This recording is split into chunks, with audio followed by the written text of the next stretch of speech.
Udah kaya sudah jadi melarat, betul nggak? Dengan waktu sejenak, mau lama-lama, betul kan? Nah, itu yang kedua. Yang ketiga apa tadi? Nah, agar kita bisa terhindar dari kemaksiatan. Karena ingat, jangan-jangan lagi masa kita meninggal. Yang keempat, kita selalu ingat terhadap Allah kapanpun. Qiyamah wa qu'udan wa 'ala junubihim, baik dalam kondisi berdiri, duduk maupun berbaring. Yang terakhir, nah, bahasa kitanya peduli, kasih sayang kepada siapa? Orang yang terkena musibah. Kemudian para janda. Siapa lagi? Ibu kalau bilang janda langsung melotot sama saya. Ya. Para janda itu harus kita kasih. Terus ada wal masakin, orang-orang miskin, wal nasabil, dan anak jalan yang telantar. Itu menjadi tanggung jawab kita yang setiap hari minimal 5 kali diwajibkan sholat, dan setiap bulan puasa berapa kali?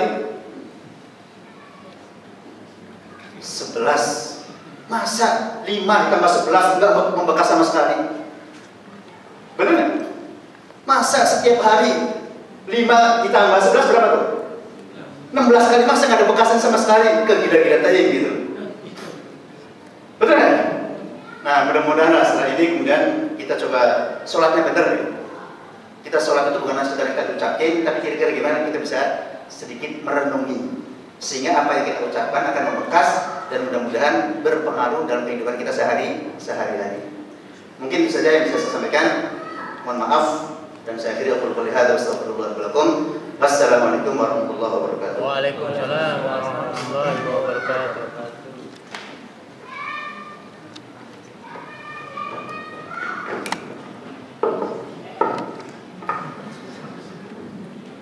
Jazakallah khairan katsiran kepada Ustaz Muslim. Semoga kita semua yang hadir di dalam majelis ini bisa benar menegakkan sholat dalam arti yang sesungguhnya, kemudian menjadikan sholat itu sebagai miniatur dalam kehidupan kita sehari-hari, sehingga mampu melaksanakan apa-apa yang tadi disampaikan oleh Ustaz Muslim tentang tujuan sholat tersebut. Baiklah, untuk sesi selanjutnya saya akan buka untuk tanya jawab, sesi tanya jawab. Saya berikan kesempatan kepada 3 orang penanya. Barangkali ada yang mau ditanyakan dari bapak-bapak atau ibu-ibu. Ya, silakan Bu. Oh, ada. Moderator nggak boleh moderator. Mic-nya ada kan?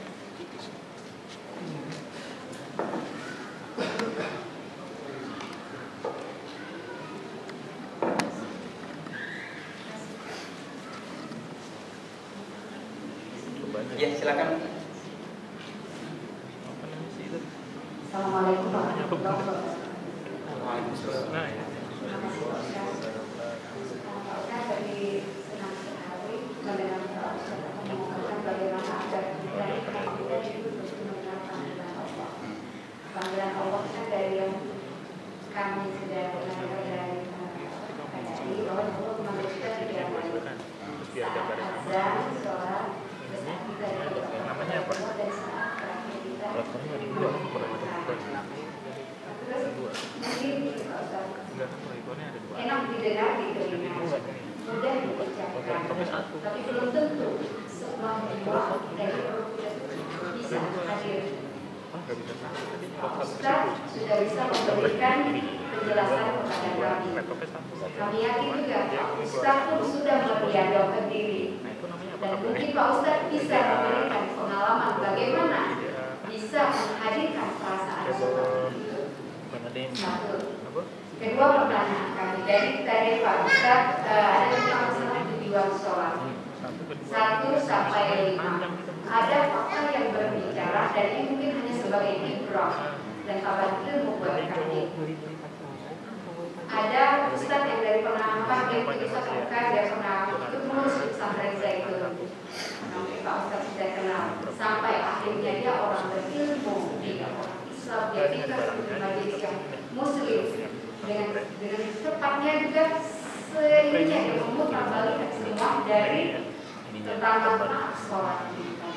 Bagaimana Pak Ustaz? Maksudnya Pertanyaan kami, mengapa sampai bisa begitu? Yang tadi namanya saya Udin gitu, yang dari pesantren itu. Sekarang mau dia berbalik mencari jamaah. Nah, badan otak dia kan sudah coba demonstrasikan. Terima kasih Pak Ustaz.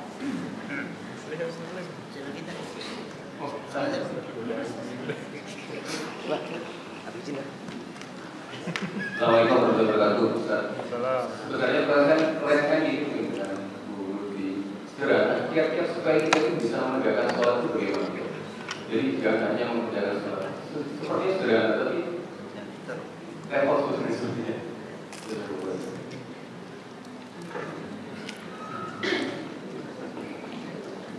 Jawabnya sebelum dulu ya. Maaf. Yang pertama, kita langsung aja dua pertanyaan bersama ya. Jadi sekalipun saya bisa ngomong, belum tentu kemudian saya bisa melaksanakan semuanya. Kita juga sedang sama-sama belajar. Ya, sama-sama sedang belajar sholat kan yang kira-kira mendekati apa yang dikehendaki Allah Subhanahu Wa Taala. Mudah-mudahan pada akhirnya sampai kepada kesempurnaan. Ya. Saya juga sama-sama belajar ya, bisa seperti apa yang saya sampaikan. Tapi kita terus berupaya untuk bisa. Yang penting ada usaha dulu lah ya. Nah, kiat-kiatnya yang pertama, kita pahami apa yang kita baca. Atau sebelum situ, alhamdulillah, kita persiapan dulu fisik kita dan batiniah kita, ruhiyah kita. Ya, fisik kita maksud saya. Coba, jika kita mau sholat itu pakaiannya itu yang kira-kira baik, rapi gitu kan. Masa sholat pakai singlet gitu kan?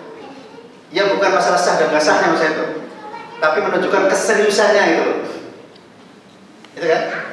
Coba kita sholat itu ketika kita mau menghadap Allah itu kira-kira pantasnya seperti apa sih? Kalau saya ibaratkan, coba kalau Bapak mau ketemu dengan siapa? Dengan Pak Dubes saja, berani nggak kira-kira datang dengan pakai kaos oblong?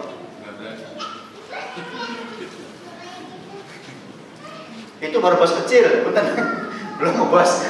Kita mau bos besar, mau big boss kita loh. Betul kan? Tentunya harus lebih sopan lagi. Ini untuk menyiapkan kondisi kita ya. Terus yang kedua, kita siapkan ruhiyah kita, bahwa kita ini mau menghadap siapa? Sang Pencipta loh. Dan makanya dianjurkan oleh Rasulullah kalau kita mau berangkat sholat, kita harus bisakinati wal waqar, dengan penuh ketenangan, jangan gerasa gerusu. Jadi seakan-akan kita ke rumah itu sudah apa nih? Sudah siap, tenang mau menghadap siapa? Menghadap Sang Khalik kita, Allah Subhanahu wa Ta'ala. Nah, baru yang ketiga, kita fahami apa yang kita baca sambil kita hayati. Kita menghadap Allah, kita merasa bahwa kita sangat kecil di hadapan Allah. Sambil mulutnya mengucapkan, tapi hatinya apa nih? Hatinya apa? Hatinya memahami apa yang kita baca. Kita sadari apa yang kita baca. Dengan cara seperti itu mudah-mudahan kita membekas. Ketika kita mau mengecilkan Allah, mengecilkan Allah, kita ingat tadi barusan saya mengatakan Allahu Akbar. Kenapa sekarang saya mengecilkan Allah? Gitu kan?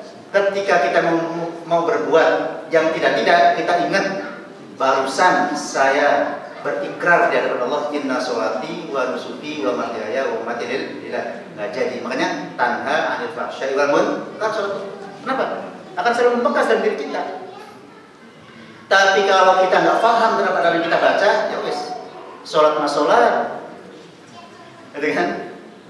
Perilaku sehari-hari beda lagi. Itu ya. Jadi salah satu kiatnya sederhana sebenarnya. Tadi yang penting secara fisik kita siap, dan kita akan menghadap Allah dengan pakaian yang sopan, pakaian yang pantas. Terus yang kedua, siapkan rupiah kita bahwa kita akan menghadap juga, menghadap big boss kita, menghadap Allah Sang Pencipta dengan segala-galanya pada kita. Karena kita penuh dengan ketawaduan, penuh dengan kekhusyuan. Kemudian yang ketiga, kita apa? Kita pahami apa yang kita baca. Ya, kalau kemudian imam baca Al-Quran, kalau kita pahami itu apa yang kira-kira kita baca, maksudnya apa gitu kan? Tapi kalau tidak, minimal Fatihah dulu lah ya kita pahami. Makanya dari sekarang nih yang belum ngerti baca sholat, coba cari buku-buku yang kira-kira pelajari. Allahu Akbar itu artinya apa? Doa iftitah Tuhan apa? Alhamdulillah terus sampai Assalamualaikum. Dengan terus kita terus menerus seperti itu, masa sih nggak membekas itu? Insya Allah akan membekas. Itu pertanyaan Ibu dan tadi ya. Kemudian yang terakhir, kalau kemudian ada saudara semanusia kita, saudara Saifuddin, padahal dulunya pernah di pesantren, kemudian pernah mengajar di pesantren, kemudian dia akhirnya adalah keluar dari Islam dan menjadi penginjil. Dan 4 anaknya dia tetap bertahan, tidak mau. Sudah memberikan nasihat pada bapaknya, tapi dia tetap tidak mau. Saya terus sederhana, itulah mahalnya hidayah. Itulah mahalnya hidayah. Oleh karena itu kita sudah mendapatkan hidayah, harus kita syukuri.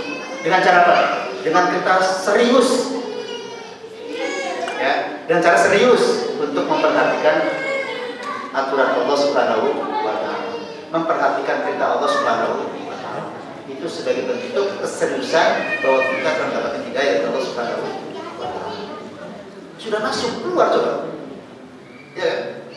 Nah, itulah karena hidayah gitu. Nah, apa penyebabnya? Salah satunya yang saya baca kesaksian dari anaknya, awalnya karena terlilit hutang balas jasa, gitu kan? Akhirnya lama-kelamaan kemudian ya orang balas jasa. Tapi kita doakan mudah-mudahan pada akhir hayatnya dia kembali lagi, kemudian masuk Islam kembali, gitu kan? Dan tidak sedikit orang yang seperti itu.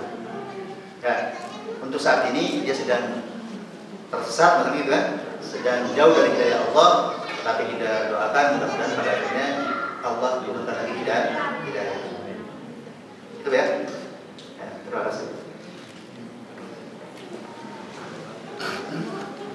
Jazakallahu khairan. Semoga kita yang sudah menerima hidayah tetap dalam hidayahnya.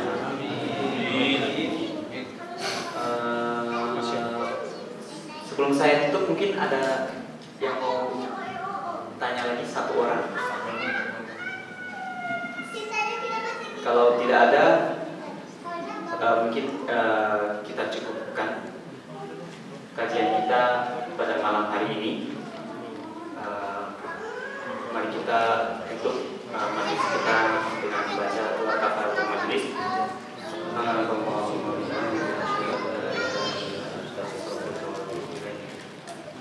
Assalamualaikum warahmatullahi wabarakatuh. Waalaikumsalam warahmatullahi wabarakatuh.